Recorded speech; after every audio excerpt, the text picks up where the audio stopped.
Hi there, welcome back to the Apatros review.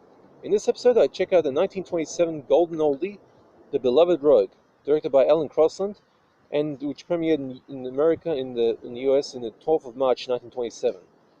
Now, this film was believed lost for 40 years until a copy was found in the private collection of Mary Pickman, who was one of the founders of the United Artists, as a private collection. The film is currently available in some public domain sources. Now, The Beloved Rogue is a loose retelling of the French legend of a poet, pickpocket, prankster extraordinaire, and patriot, Francois Villon. Although the film plays fast and loose, with the facts so much that the film is almost completely a fictionalized recount, the real Villon was something of a ne'er-do-well who was constantly in trouble with the law and died in an early age, somewhere in the early 30s. So this film most definitely is not accurate enough to be considered a true history lesson. On the other hand, this fall doesn't count too much, since The Beloved Rogue is an awesome bit of silent adventure and historical fantasy that will reward the patient viewer with a completely unpretentious, a rollicking land swashbuckler. John Barrymore, who played Villon here, was reputed to have something of a disapproval of his acting here. Legend has it that during the premiere screening, Barrymore, who was sitting at the back of the theatre unnoticed by anybody else, was heard to have said, "What a ham." Now, it is somewhat true that Barrymore's acting here is hammy, but a slice of the best ham in the world can be pretty delicious if you're receptive. In fact, this film has two flavors of delicious ham. In addition to Barrymore, German acting legend Conrad Veidt, who starred in the Cabinet of Dr. Caligari as the killer somnambulist Cesare, also chooses scenery like it was his favorite brand of chewing gum. Veidt also picks his nose in one scene, the hilarious throwaway gag.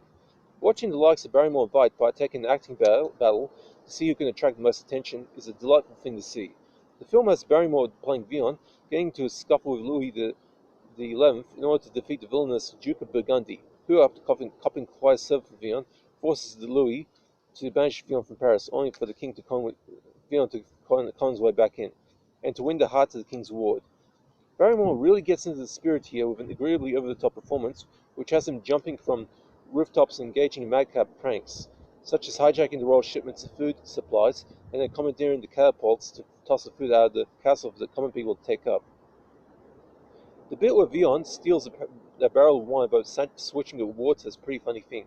Also notable is that midget actor Angelo Rosito, his career lasted almost 60 years. His last role was the Master in Mad Max Beyond Thunderdome, makes his acting debut here as Beppo, Villon's sidekick, and the kid acting as the baby Villon was supposed to have been fed Coca-Cola instead of wine, but his mother forced the filmmakers to switch it for prune juice. The film was believed lost for about 40 years until a very good condition copy with the original tinting was found in a private collection owned by Mary Pickman, who was one of the founders of the United Artists. This is what silent era adventure is all about. Now, there's no gore or nudity in this film at all. This is a good film for children. I give The Beloved Rogue a B+, 7 out of 10. A remarkably good film that anybody with a sense of adventure will enjoy. Just don't expect it to be an authentic history lesson. And it's reasonably easy to find on the DVD and Blu-ray. There are some restoration prints out there that look really good. Anyway, hope you're enjoying your coronavirus isolation for this review.